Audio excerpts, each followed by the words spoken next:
Good morning or afternoon or wherever you are today. Very excited to have our last webinar of the year. I cannot believe it's already 2 weeks before the end of the year.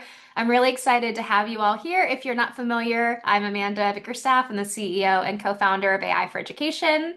And today we're really excited about a webinar that's quite different than any webinar we've ever done before, which I think is pretty cool to say after doing about 50 of these over the last 2 years.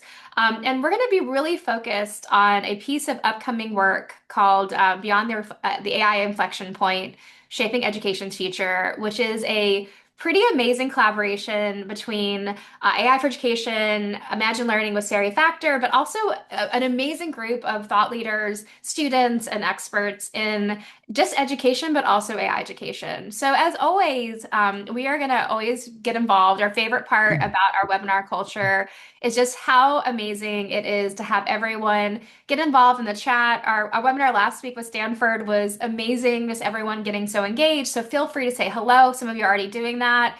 And also engage with each other. So if you have a great resource, if you have something you'd like to share, please do so. And just know that if you have a question specifically for Sari, GC, or Rotem or myself, you can put that into the Q&A, which we'll definitely be looking at. The last thing I love to say is we will be kicking out AI note takers, but don't worry. What we will be doing is following up with all the resources, a transcript, and everything. So do not worry about that. But as always, we're just really excited to be able to do this work with such an amazing international community. So I want to first introduce, we'll do a little bit of a round robin just to say hello. And then we're going to talk to Sari first and then bring up Jisoo and Rotem. But for us, one of the things that is so important is that generative AI is now, like in our experience, is now 3 years old, which is wild. November 30th, 2022 is when ChatGPT was first launched. And man, it has been a wild 3 years. And one of the things that I think has been really interesting is that we believe pretty strongly in this work that AI is not just a disruptive force on the workforce and school, but something that is going to force change. And what we would love to do is see that change, be really intentional, but also start as like literally on January. We believe that very strongly that the time for change is now, which has led us to this work that we are doing together and launching in January. So first I want to start, let's do a really quick introduction of everybody, and then I'll focus with Sari. So Sari, do you want to say hello and give a little introduction about yourself? Hello, everyone. I'm Sari Factor, Chief Strategy Officer for Imagine Learning. I'll get more about Imagine Learning when we talk, Amanda. Let's go on to And Jisoo. then let's do Jisoo. Yep. Yeah. Hi, everyone.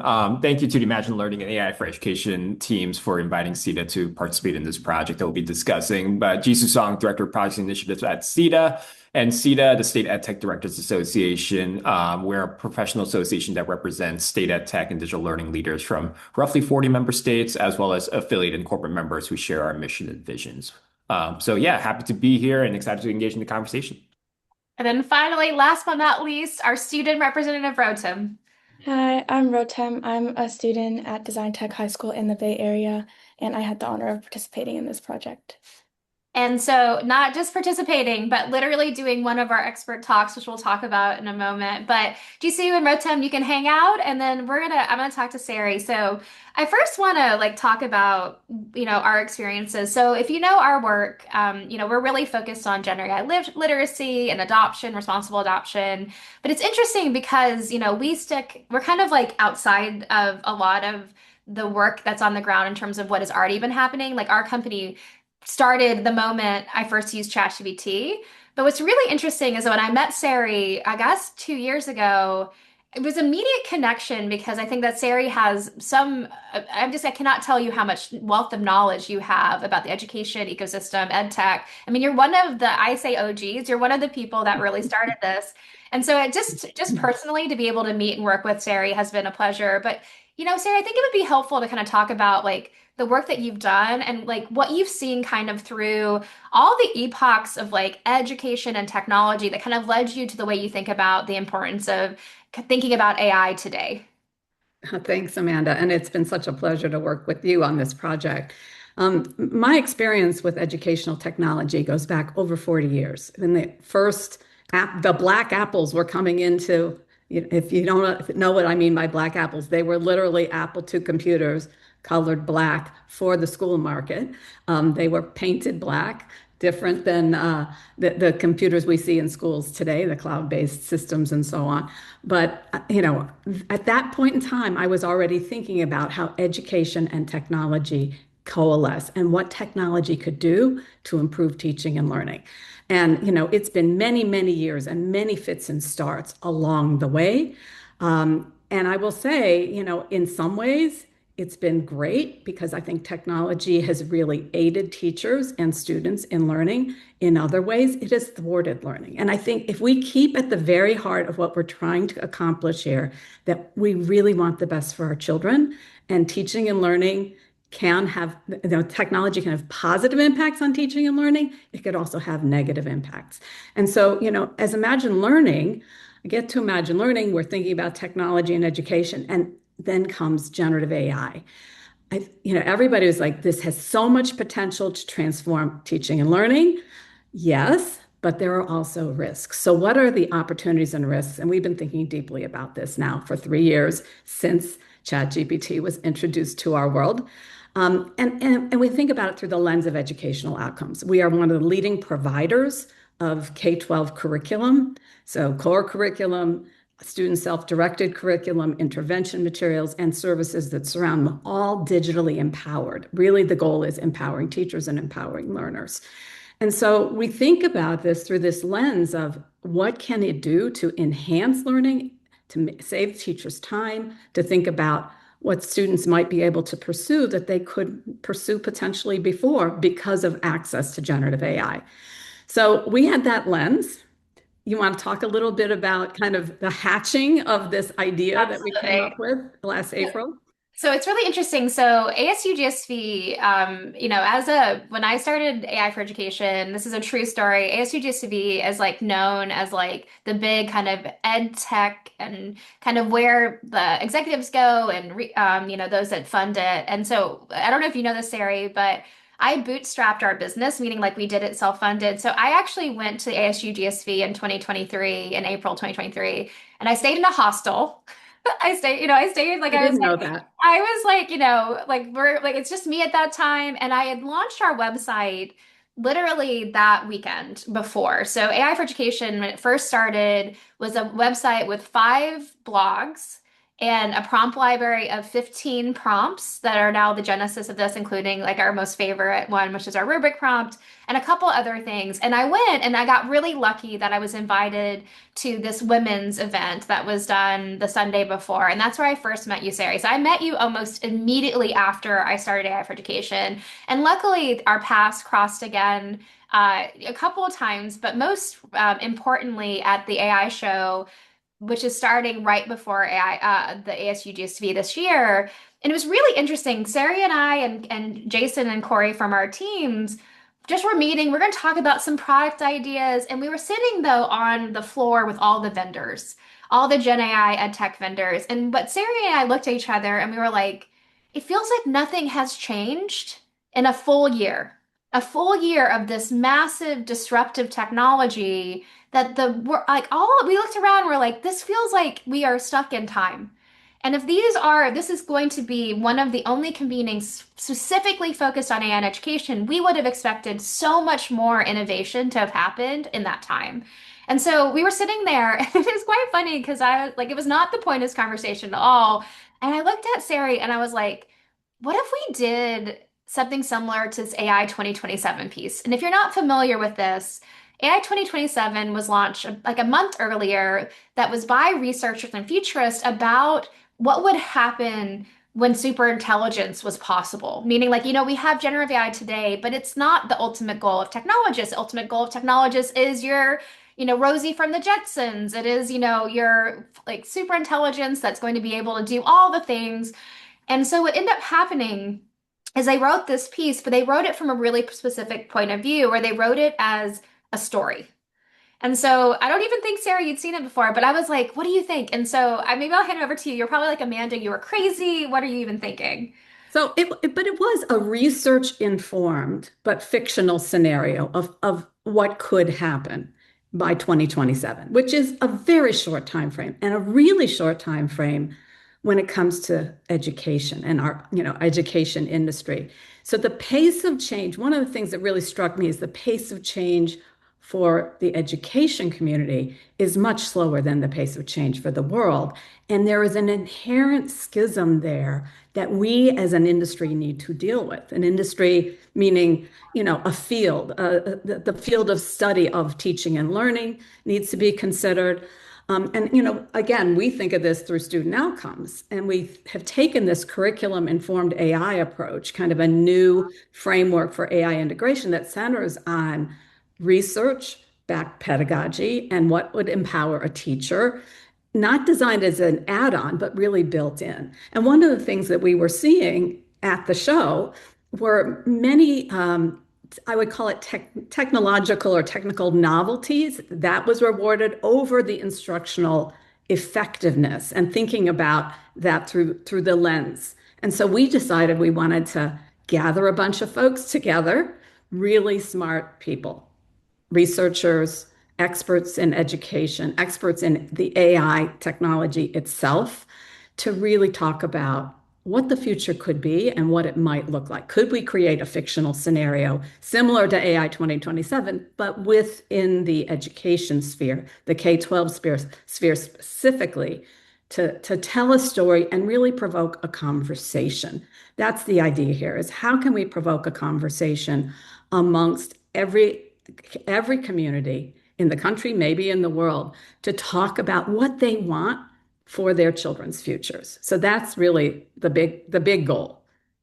Absolutely. And, if you're wondering, I know that we have people from all over the world here. If you're wondering, like, is there an opportunity to do something wild and like big and audacious? I'm going to tell you right now, we did something like this just through the backs of our two organizations. We brought this together. There was no outside funding.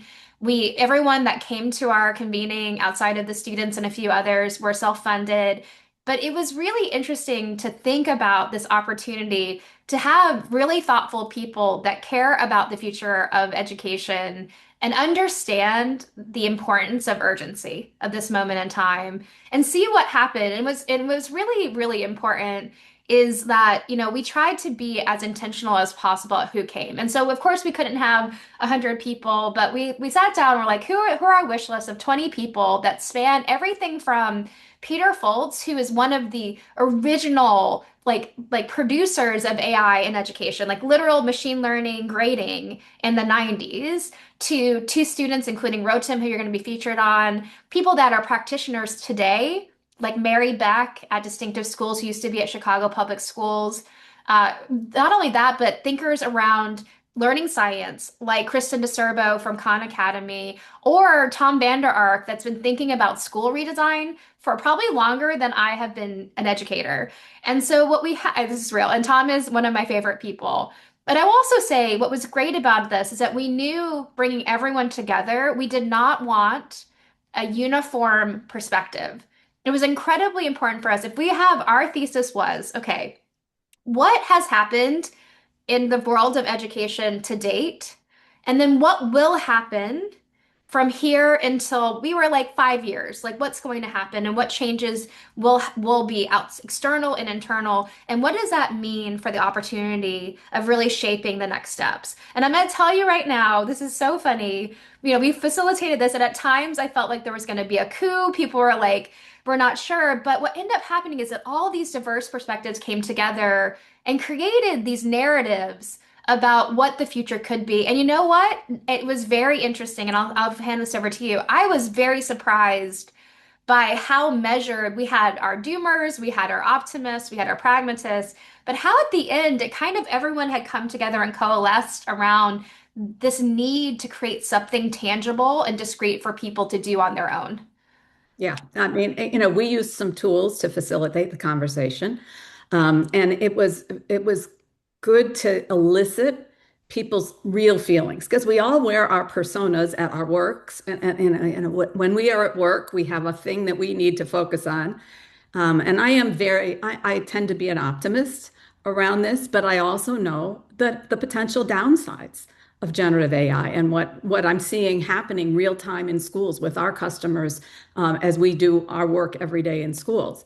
The AI has gotten out ahead of policy. We had people in the room. I mean, Winters, who's the first person who was named a state leader for AI in education for his state. He's the artificial intelligence specialist for the Utah State Board of Education. He was with us. He's been doing incredible work here to to make sure teachers are well trained, they get the AI literacy in. I mean, he's at this point, I mean, I think he would tell you they've trained about 25% of Utah's educators. Huge accomplishment. But the use is way outpacing the guidance that schools have gotten, that states have given. And so, that is coming on board, but it is a lot slower than what's happening out in the world. And that's, we both saw the downsides and the upsides. I'm a little more frightened in real life, because I see what's happening even in my life and things that are getting fed to me, which I didn't share data online, but somehow it's getting fed to me. Scary stuff could happen. So we all brought both of those, I think, the positives and the negatives to the conversation. But we did end up coalescing around a story that we thought, or it's really a series of stories, we can talk a little bit about that, that we don't believe that there is one answer here. And we really are trying to encourage every school community to gather people together, to use some of the very same tools that we used as we elicited the conversation with our group. Absolutely. And I think that, it was really fascinating to see just how much our past experiences, like with those of us that maybe are a little bit newer to like policy or like more kind of ed tech writ large, or maybe a little bit more like optimistic or naive around, you can tell which one, depending on the day, and how fast things were going to change. We had those that had very strong opinions about the ability of the system to change at all, which I think is really interesting. I think that those that have been part of the system change for a long time were maybe a little bit more pessimistic, not about AI, but just genuinely about the ability to be flexible enough to respond to this moment in time.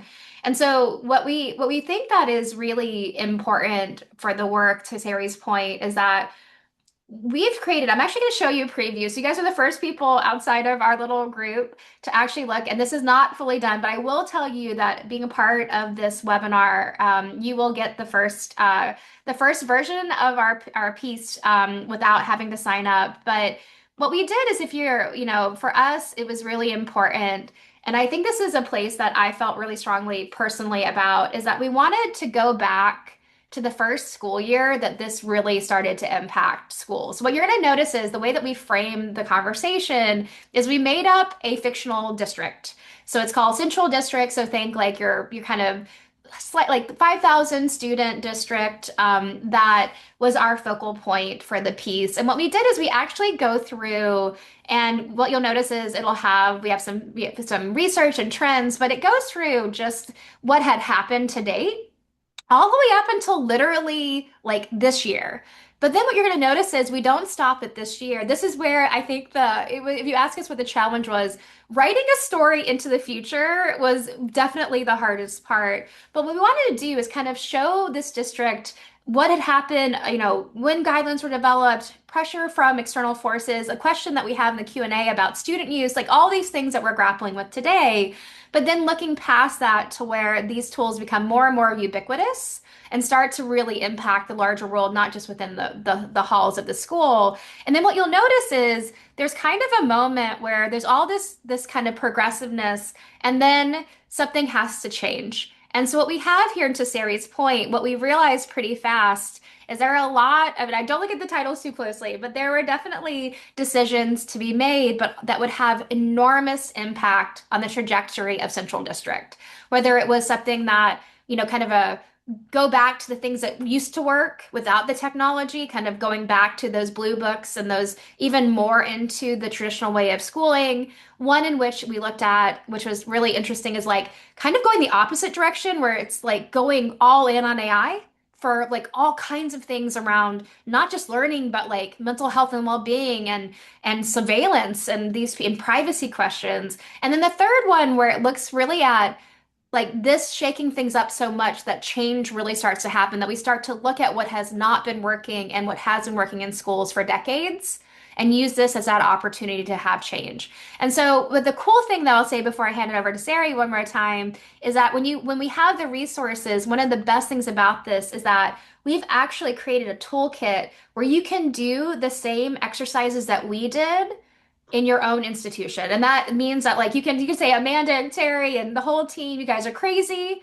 But as long as that craziness inspires your organization to do this thinking, this really intentional thinking and collaboration, then we've done our job. I mean, I don't know if you agree, Sari, but it feels like to me, like even if you don't agree, that's almost as good as anything. Right. I mean, that's the provocation we wanted. I mean, we even tried to do some provocations for ourselves. I mean, one of them was we had a lightning talk by Molly Kinder of Brookings Institution talking to us about how AI might impact jobs of the future. And, we're all reading the headlines and how the economy is going to change and so on. And she was there to tell us that they really didn't have any evidence that it had changed yet. But here were what was likely to happen. Here are what the prognosticators believe will happen. So when you start to frame it around what are our kids, what do our kids have to know and be able to do upon graduation to enter a workforce that is dramatically different, then you start to have school and work crashing together where tools are being used in the workplace all the time. And I'm here to tell you, Imagine Learning, we use a lot of AI tools as we develop our products, as we to try to improve our processes. I mean, that is our own imperative, but I think every organization in the world is thinking about that. How do we deliver products faster? How do we think about helping our customers better? All of those things come together when the minute students graduate high school or graduate college. Some of them will go right into the workforce and need to be grappling with these tools. So we need to be teaching about AI and use the applications of AI to help improve schools potentially, but also to improve teaching and learning. So we had Google DeepMind was represented there, and we had a lightning talk from Arena, who did a great job of really helping us understand the technology and the pressures. I mean, these model makers are pushing, pushing, pushing.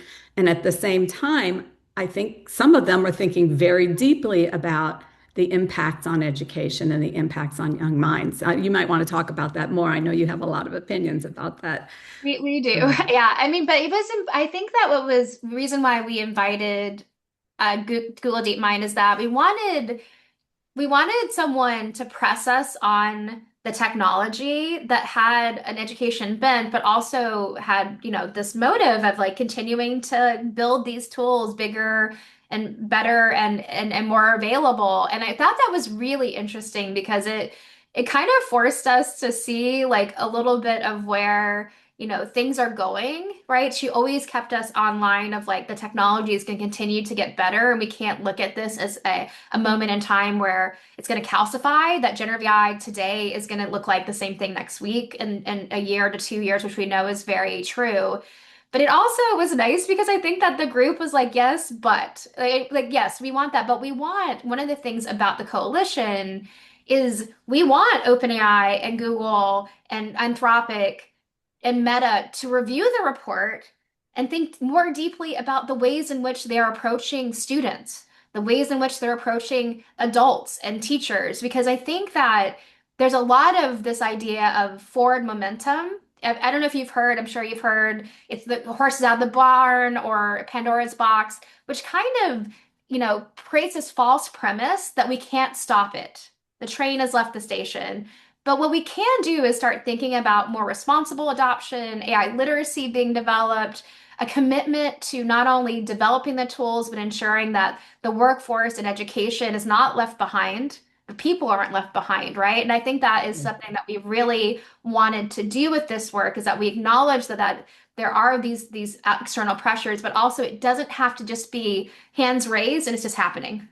That's right. It's not happening to you. We can have intention about it. We can be really proactive. And we're just coming off the social media, impacts of schools for students in schools. And I think, that also leads potentially to a reluctance to engage with the technology, and we know that we absolutely need to. And then the third lightning talk we had was from the students. We had two high school students as part of this. You've just met Rotem, and she's going to talk a little bit about this, but they did a great job. They gave a lightning talk that actually profiled three personas of their high school peers, and then three personas of high school teachers that really was, I thought, very, very persuasive because we tend to think of all kids as, one thing or all teachers at one thing, and they're not. Everybody has a different approach to this. And so getting that perspective was so, so valuable. Absolutely. And so that's a perfect segue, Sari, to bring up Rotem and Jisoo. Yeah. And what you'll notice is the kind of vast difference between these two wonderful humans, where you have state level kind of ed tech, and then you have a 11th grade student. It's such a beautiful representation of what we were doing. So I'll ask Jisoo and Rotem to come on video. There they are. Look at these amazing humans. And it was, I don't know, I think Jisoo got tapped by Julia Fallon, but I will say that Rotem had to go through a pretty, like, you had to be interviewed, right? So Maida, the other student, had been our intern, who had also had to go through Sari. But Sari, you talked to a bunch of students. So maybe set up like what stood out for you from Rotem. And then Rotem, I'm going to go to you right after and ask you what made you interested in even coming and hanging out with us. Yeah, so I interviewed about a dozen students who were recommended to me from a lot of different contacts. And Rotem really stood out as someone who was very thoughtful. First of all, she uses AI in her work. She does not denigrate people who do not. That was really important.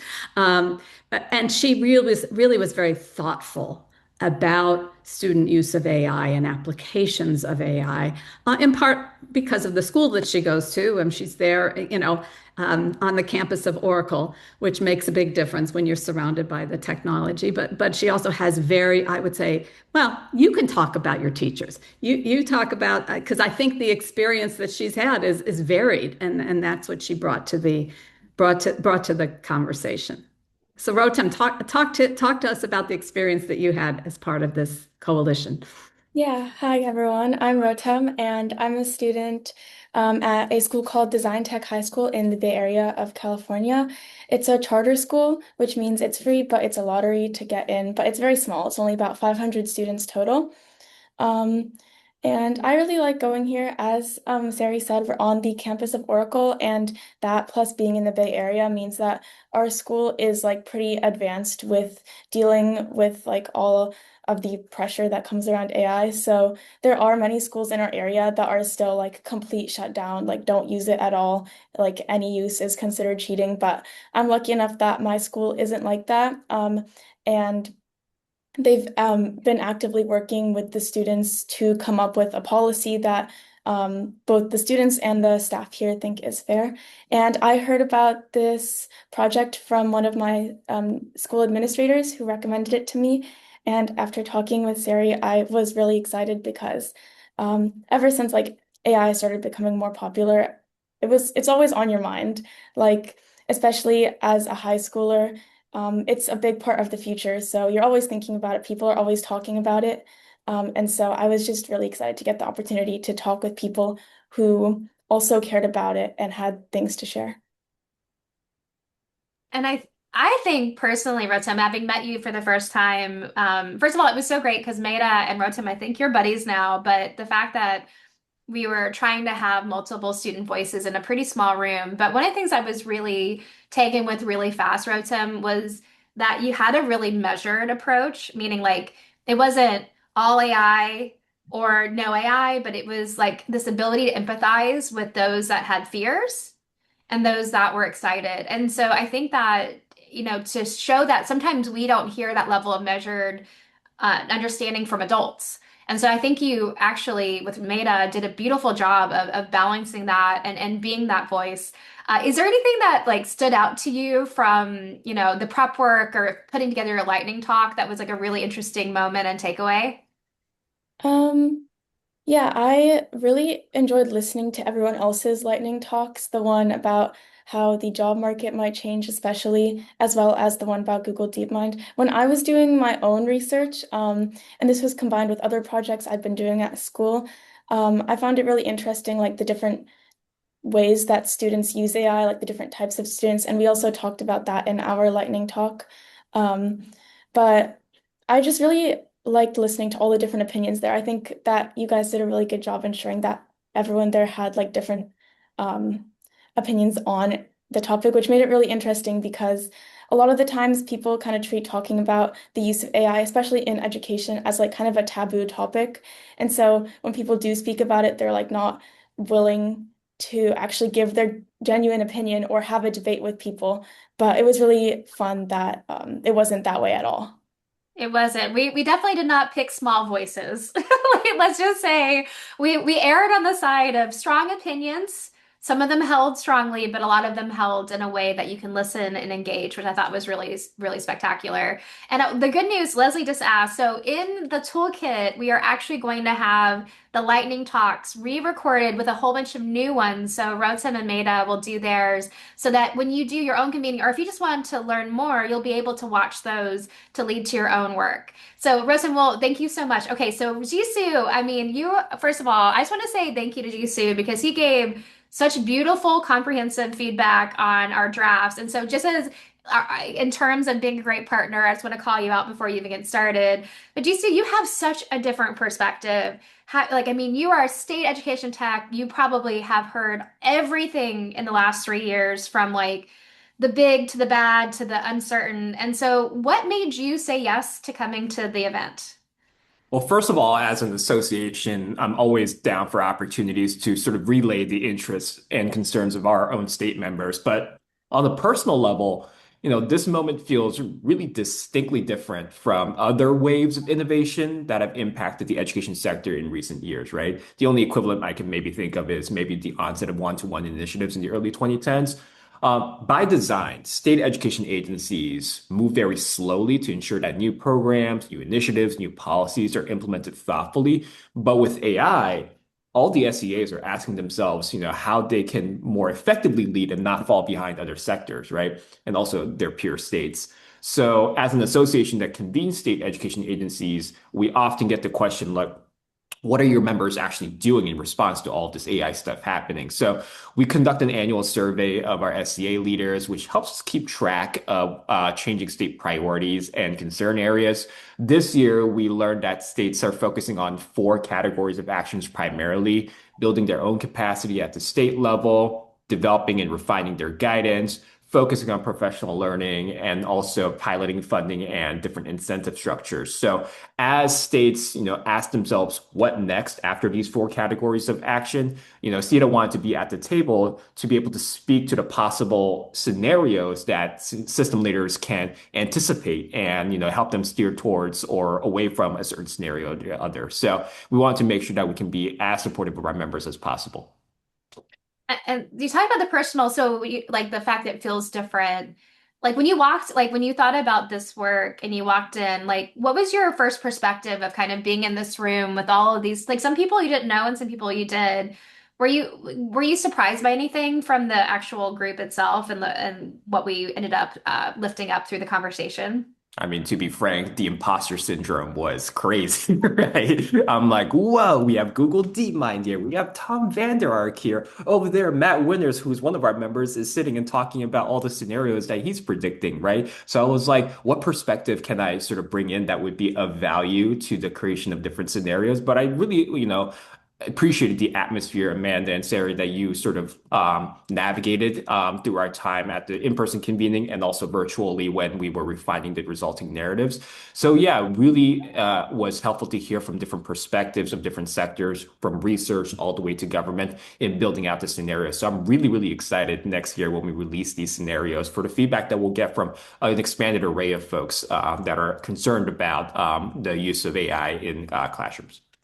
GCU, I don't think it was just you that had imposter syndrome. I feel like like when I kind of started doing more of the facilitation, I'm like, are these people even like do they want to like be led by me? But I do think that what was so special, and maybe Sarah, you can talk a little bit about this, is that we kind of picked for people that like were going to create space for other people. And I thought, GCU, your perspective, especially around pulling us out sometimes, like you were really good about pulling the scope back. So, for example, Matt Winters, we love him. relatively pessimistic, my friend.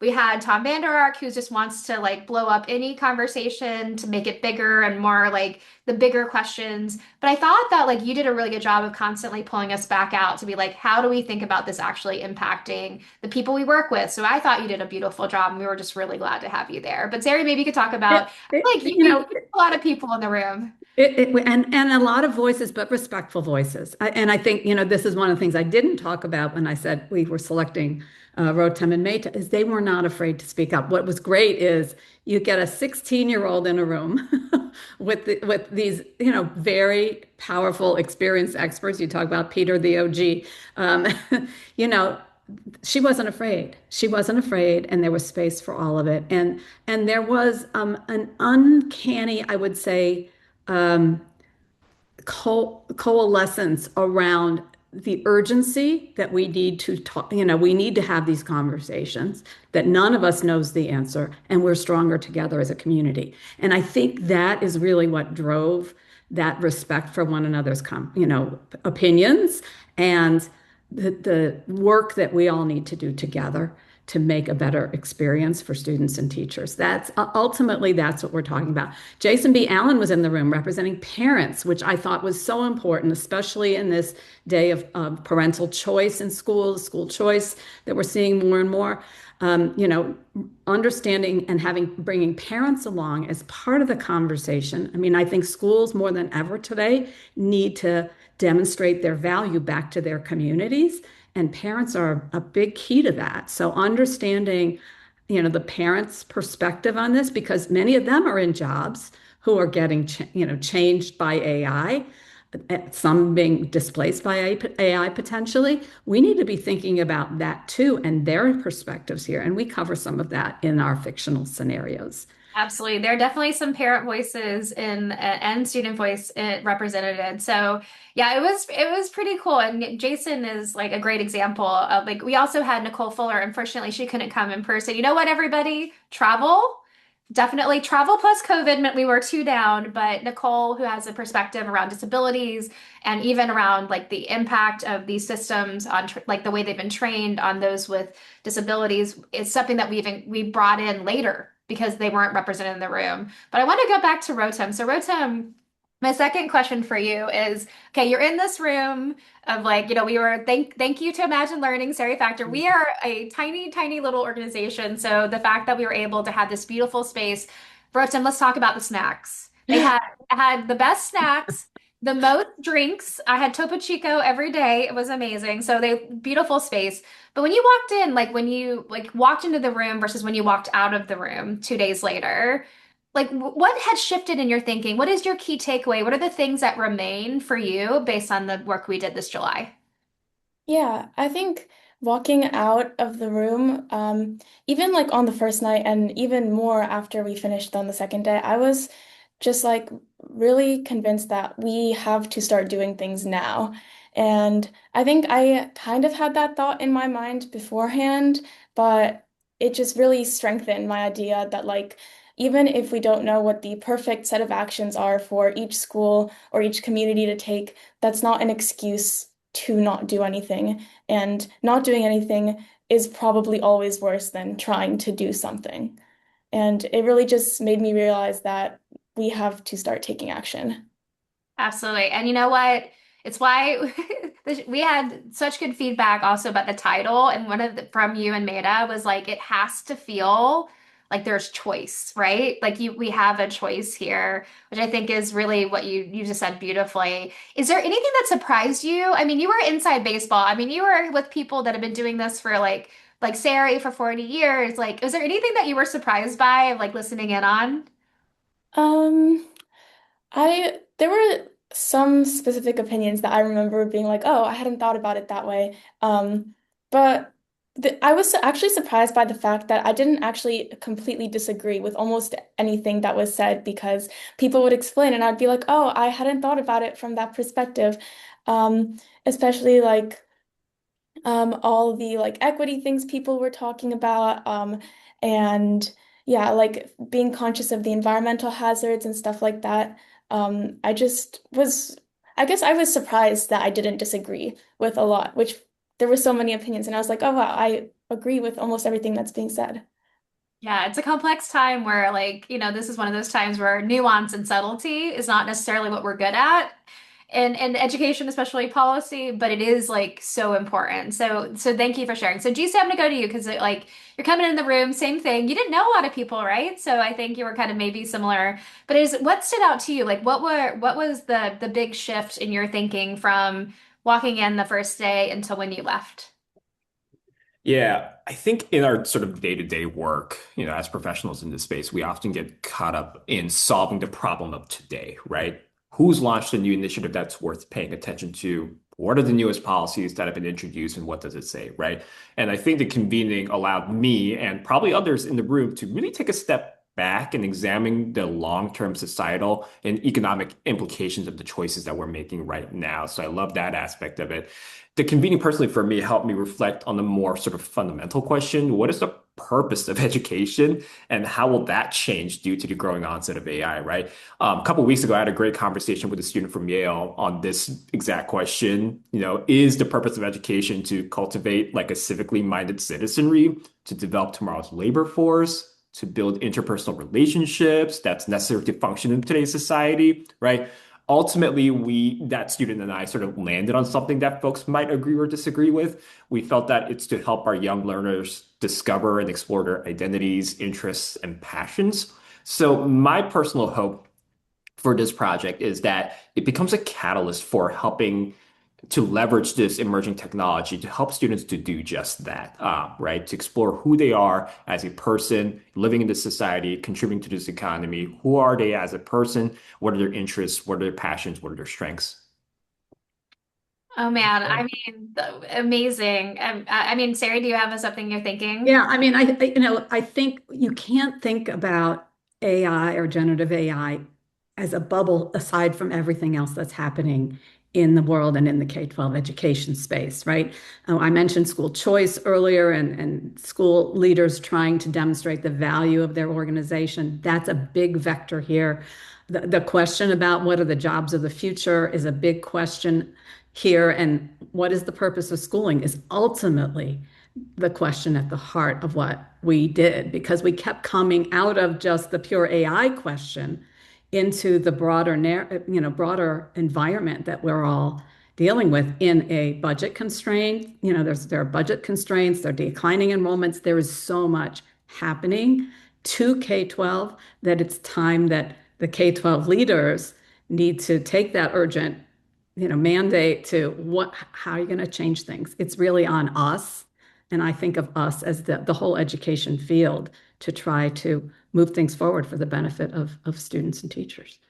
Absolutely. And I think one of the most interesting kind of what we thought was going to happen versus what we ended up with is if you look at the AI 2027 piece, it's actually really tied to technical moments. So we actually did this piece where we had these technical moments where, you move through the possibility of super intelligence.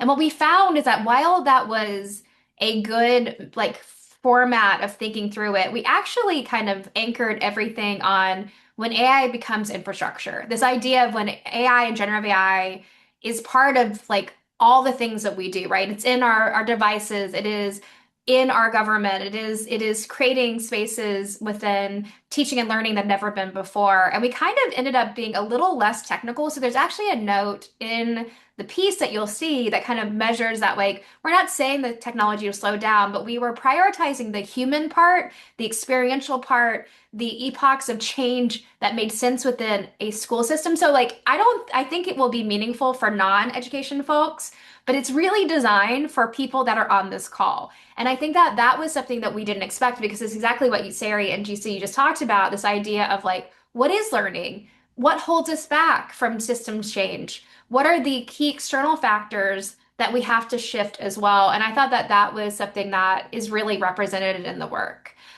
Okay, last question because we're coming up on time. So, Rotem and Jisoo, we wanted this to be a catalyst, as GC just said, of like change within your own practice, whether that is at your school level or with the state directors. Has anything changed? Have you thought any different? Have you done anything with all the things that we learned and thought through with the convening? Rotem, sorry. Yes, Yeah, please. I can go first. I would say it just majorly inspired me to kind of like look deeper into how my community was dealing with AI.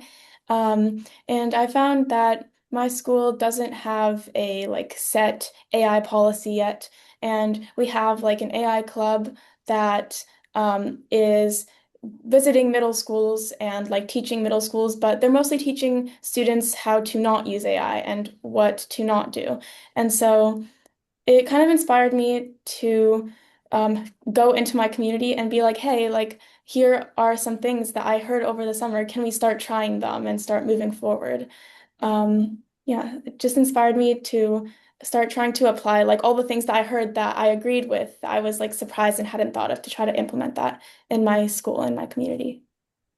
And this is the thing that is remarkable. You go to one of the most tech first schools in the country, and there's still a lack of like guidance and support for students. And I think while I know you were going to impact change, but I think that that's such a good anecdote of why this is important. So, Jisoo, what about you? Like, has anything changed? Are you guys thinking about it at CETA at all? Yeah, a couple of different things. First of all, I think, Amanda, I saw you posting this on LinkedIn a couple weeks ago. Edweek reported recently that training on AI is improving, but only about 5% of that is ongoing professional learning, right? So this reflects some of the research that we published last month in partnership with ISTE, Learning Forward, and Full Scale. We ran some national surveys and focus groups with state and local education agencies. And we learned a few things about how AI and edtech professional learning is being prioritized right now. We don't always have a instructional North Star vision. We tend to fund sort of individual tool training right now over ongoing coaching. We tend to collect data out of compliance needs, not to improve practice necessarily. And we don't often share bright spots across district lines. So we actually produced a guide that you can find on CETA.org on remedying some of these gaps from a system standpoint. And inspired by the AI 2027 work that we're just engaging in, we'll continue to beat the drum on the recommendations for states and districts that we made in the guide. So that's project number one. And then the other thing that we're doing in partnership with North Carolina State University, the Friday Institute, and the Spencer Foundation, we're going to be launching a new collaborative housed at CETA to foster sort of interstate dialogue and collaboration around thoughtful AI policymaking. So I certainly hope the narratives that we'll publish next month will become something that we discuss in our collaborative spaces and something that our participants can reflect on as they develop some new commitments for the upcoming school year. So yeah, that's my hopes for CETA and our things that we're getting involved in. Yeah. Well, the good news, Great. everybody, maybe Juicy, you can try the creative tensions exercise since we've created a version of it. So you can do that with everybody. But also, I think what we're going to do with the resources is that CETA guide will be one of the resources, hopefully, on the site, so that you can dig deeper into this. So we're coming up on time, and so I want to thank Jisoo and Rotem for first of all, we're so lucky to have had your voices as part of this work and ongoing. But I'm gonna end with like Sari and I of like what our hopes are. And I think for us, this has been a labor of love, everybody. This is definitely we have a new brand, we have a new name, but it's one of those things where I don't think either of us realized just how big of a piece this would be, but also have I found it a remarkable partnership and but also I think something that I'm so proud of. But Sari, do you want to talk about your hopes for the piece? Yeah, we will put a stake in the ground. It was a milestone to publish this in January when we do. It's not the end. It's the beginning of the conversation. And I would call on any educator to engage us further as part of the conversation. We want to create resources for all of you to have those conversations in your community. And I think this is really a time where we can rethink what K-12 education is all about. Jisoo said it very, very well about his conversation with the student at Yale. I mean, that's what we should be thinking about. We need to think more deeply than AI itself is what is the purpose of schooling. Absolutely. And I'm going to echo Rotem. I think the worst thing that could happen is we don't do anything. And this is a time where, there's some people think that, generative AI has created these cracks in our education system around assessment, around like what is learning and durable skills. and even like teacher time, like where we spend our teacher time and student time. But I have the feeling very much is that those cracks already existed. We already knew that assessment didn't work for all of our students, that there were major like needs and that are put on teachers that are outside the bounds of a professional like work. Like we expect so much from everyone within our education, but don't always create the space for that to happen. There's a lack of innovation that's stuck in 25 years. That what it feels like to me is that, AI, generative AI specifically, is the bulldozer that knocks over the walls. And it's either going to knock over the walls in a way in which it feels like there's nothing we can do and there's a sense of paralysis, or it can knock over the walls in a way that feels like opportunity. Because what it allows us to do is rebuild back better. This is something, this is why like, it was very, for me, the idea of including inflection point in the title is because think of the Industrial Revolution as an inflection point where our schooling still looks so similar in terms of seat time and classrooms and teachers and students that it did with that inflection point. And so this is that meaningful of a moment, but instead of 70 years, it's going to happen in 10. And so what we hope, I think, for all of us, again, we're putting a stake in the ground. It's a little scary, everybody. I feel like we're going to get some, like, maybe But some we'll get lots of feedback, and that's okay. That's okay because it's a 1,000%. conversation. We're going to be good and be like, yes, all feedback is good feedback. But at the same time, if this inspires conversations at all levels that leads to real change and agency, then we've done what we can. So I want to say, first of all, thank you guys for hanging out. You guys hung out. We were so appreciative of it. Thank you for being a part of this. We will be launching on January 21st. We will do another webinar there to kind of go through the actual report.